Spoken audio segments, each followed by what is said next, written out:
Do you like giant dragons? Do you like massive wolves? Do you like having an axe split somebody in half? Well, if you do, this might be the series for you.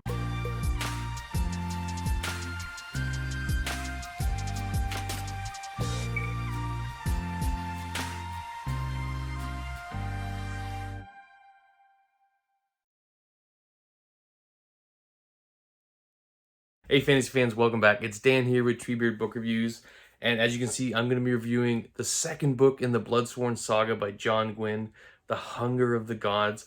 I was lucky enough, I got this book as an ARC and read it on my e-reader from NetGalley, so I was very happy to get that early. This book is obviously coming out a day before the book releases, so it's going to be a spoiler-free review. I'm also going to be do a spoiler-free kind of section, or just be spoiler-free for the Shadow of the Gods. So the first thing I want to say, I have started a Patreon account. There is a link below to the Patreon. If you are interested in becoming a patron, everything is going to go towards, just making this channel the best it can be. So, better camera, better lights, getting me to buy some books. And also, certain levels of the Patreon will have you influencing the channel too. So, a big shout out and big thank you to my current patrons. So, enough of that, let's get into the review for The Hunger of the Gods. Alright, so The Hunger of the Gods, second book in the Bloodsworn Saga, following right up. This book is great because it picks up right where Shadow of the Gods left off. Literally, I think days after, and it's really good. So the thing with the Shadow of the Gods, you have three main POV characters who you're following through the book. And those three characters continue in this book. But you're also then added with two new POV characters who you met in the Shadow of the Gods. So they're not strange characters; they are familiar. And maybe not necessarily characters you like, but you can see as a reader why those POV characters need to be there, because they give you as the reader knowledge that you wouldn't normally understand.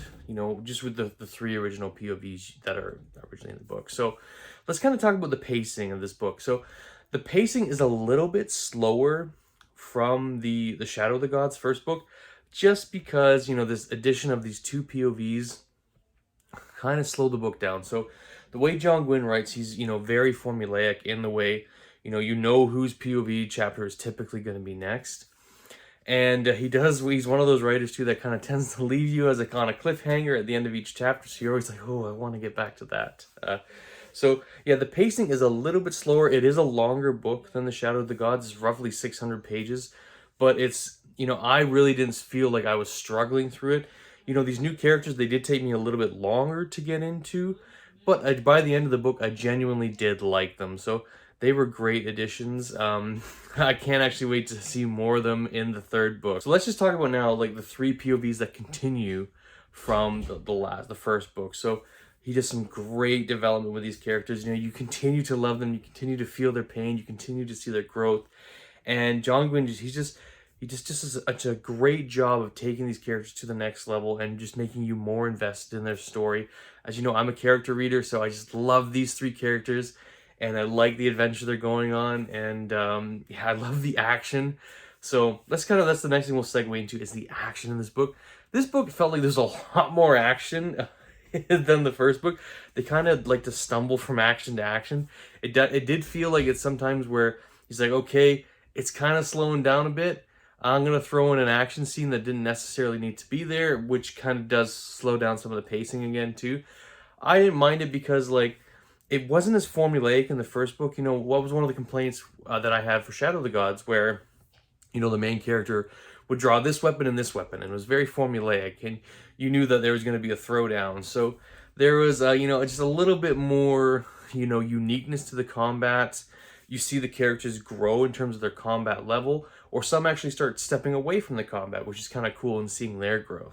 So I like that. So let's talk about some of the tropes that are at play too in this book. And these two have two of my favorite tropes in all of fantasy, or just in terms of, general enjoyment of reading, is, this heroic style fantasy. So these are just normal people who are really good at what they do, and they're great at fighting. They're great at getting in the mix. They're that rough, gruff tumble. They're going to get into a scrap. They're going to be headbutting and biting ears. And it's just, I love this heroic style fantasy, and it's just got so much grit to it that it just makes the series one of the best I've ever read.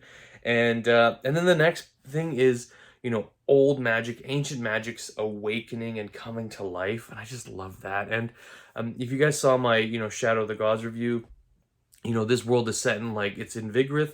It's in a post, like, Ragnarok world where it's like 300 years after a Ragnarok type event where all the gods have they killed themselves against each other. They're all dead, and their bones are scattered throughout this world, and they just, those bones add power to this world. So again, the magic's starting to come back, and it's amazing to see how that magic permeates the world and how it influences the world. So, and then the last thing I want to talk about is like the world building. So John Gwynne just takes the world building in this book to the next level. You get to see a lot more of the world. He opens you up to new more places, new more monsters. You get to see a lot more of the monsters, which is kind of cool. I really like that. And just, you know, like the world building he does, like with the magic system, and how he starts just adding this extra layer of fleshing it all out. So again, this book didn't feel like a middle book syndrome. Like there are certain points, like there's no real like final resolution, but it's really setting that stage for what the final resolution will be, which is great. He's a, you know, after reading The Faithful and the Fallen, like I read The Faithful and the Fallen after I read The Shadow of the Gods, and I liked it, but it just wasn't as good for The Shadow of the Gods for me, because you really see John Gwynne's evolution as a writer from The Faithful and the Fallen to where he is now with the Bloodsworn Saga. Like his writing is just so much better in terms of that hooking you with the characters, the combat, just the magic systems he's developing. Like and it's also the setting. Like it's just he's set up this Viking setting so well that I just feel totally immersed in the world, totally engaged with all the characters. And it's just one of those really, really just satisfying and cool worlds to read. It's and typical John Gwynne style too is he's gonna rip some characters away from you that you're just like, oh, John Gwynne, you hurt me. But it's, you know, that just kind of shows how good of a writer is, because he gets you attached to these characters and you don't want to see them like leave. But when they do leave, it's really impactful, and it's just great. So again, guys, I can't say enough. If you haven't read any John Gwynne, this is actually probably a really good series to start with for him. I think it's John Gwynne at his best. He's one of my, you know, favorite writers writing right now. I cannot wait for the third book in the series. It's probably going to be, he's pretty consistent writer. Hopefully it'll come out next year. I'm in no rush for it. I've had my fix. And this is a series I could see myself rereading, or at least listening to on audiobook. Again, this one obviously I read. I will say, doing the physical read, because the Shadow of the Gods I did on audio is much better than the audio, just because it's nice to have the reference in the pronunciation guide, and seeing how stuff is spelled. Because, you know, when you're listening to an audiobook, you're like, I can pronounce anything. But then when you want to Google something, you're like, oh, how's that spelled? I have no idea. So I did enjoy reading it much better. So yeah, guys, let's actually kind of get to my rating now of Hunger of the Gods. So this one was tough. It was at points where it was like S tier, but in the end, I'm going to decide, boom, Treebeard, seal of approval. Fantastic book. Another great John Gwynne entry. He's just one of those guys. He's like an auto-buy author for me now, where, I mean, the third book's going to come out. It's going to be an auto-buy, obviously. And the one thing I'm really looking forward to is what the cover is going to look like for the third book. Because, you know, the first two books, like, covers are amazing. I got like Hunger of the Gods or The Shadow of the Gods here, and you guys saw my video. It's one of my favorite covers of all time. The Hunger of the Gods, I don't have it yet. It comes out tomorrow, so it should be here soon. But the third one, whew, I can't wait to see that cover. It's gonna be good.